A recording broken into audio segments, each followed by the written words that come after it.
Hello Sri Lanka! Hello Philippines! It's me Laila It's me again, Rishana. and welcome to Our channel!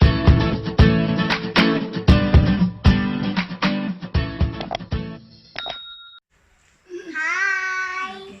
Hello guys! Happy Sinhala and Tamil New Year! We will make Kiribath. Okay? Kiribath guys is one of Sri Lankan traditional dish which is made from rice. It is prepared by cooking the rice with coconut milk and can be considered as a rice pudding or rice cake. Okay, so let's start. Guys. I will just wash the rice until the water is clear.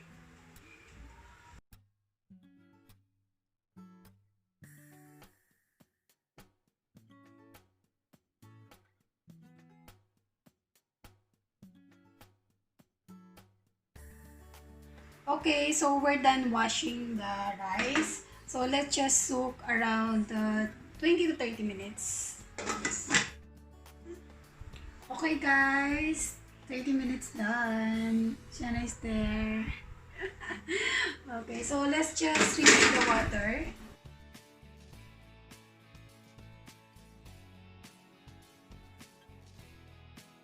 Let's put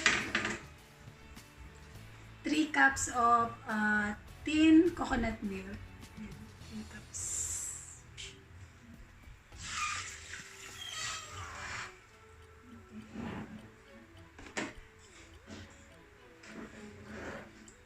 Okay. And let's just add salt guys because Kiribath is slightly salty than the normal rice boiled. You can adjust the saltiness while you are cooking. Okay, so let's go.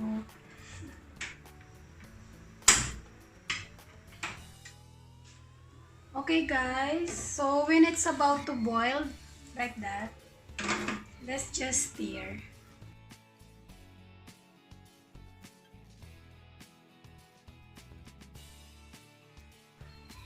Then every 5 to 7 minutes, we have to stir it so it will prevent to stick at the bottom. Okay? So our Kiribath guys is 50% done. So let's just check the saltiness.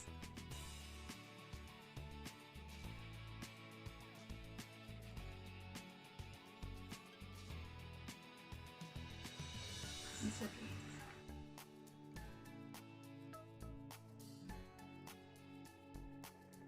Hi guys! So after 20 minutes of boiling, it's almost 90% done our milk Kiribath. So let's just stir.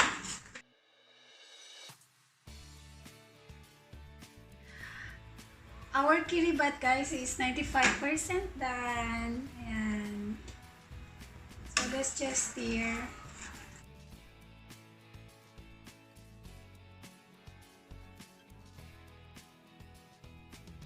Okay guys, we're almost there. Let's just add the thick coconut milk. Ayan. Here. Thick coconut milk. Ayan. Let's just add.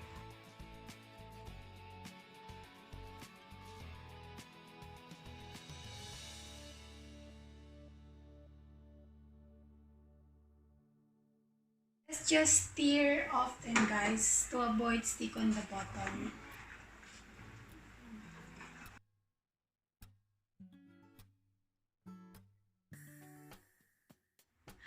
Our Kiribath guys is done. Ayan, here. Here guys. Ayan. So let's just turn off the heat. So the Kiribath will absorb the remaining liquid on its own. Ayan. So let's just mix.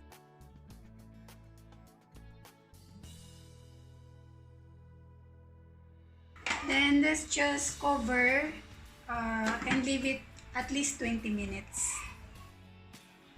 So let's transfer now our Kiribath.